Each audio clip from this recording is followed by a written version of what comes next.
The story of Joseph. Did you think God did not know that Joseph had a loud mouth and he couldn't keep that dream to himself? Maybe he never thought about it. God knew that this guy is immature. He can't keep it to himself. He knew he would tell his brothers.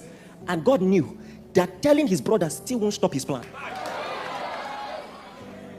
Telling you, listen, the sovereignty of God factors in even your frailties, your inadequacies.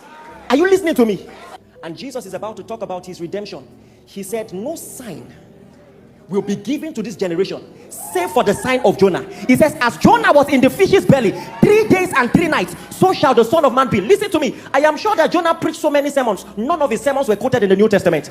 The only thing that was remembered, not only was it remembered, became one of the most profound prophetic indications of the redemption of Christ that was to come. It was his mistake. I said the mistake of Jonah by providence became the most important thing he ever did. None of his sermons were quoted. Quote one sermon that you heard from Jonah. None of them were remembered. It was his mistake. Somehow, even in his weakness, God was still working, screaming prophetically from his error.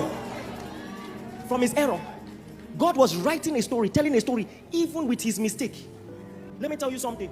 All the times Jonah fasted, all the times Jonah prayed, all the times Jonah walked faithfully, and all those things are important.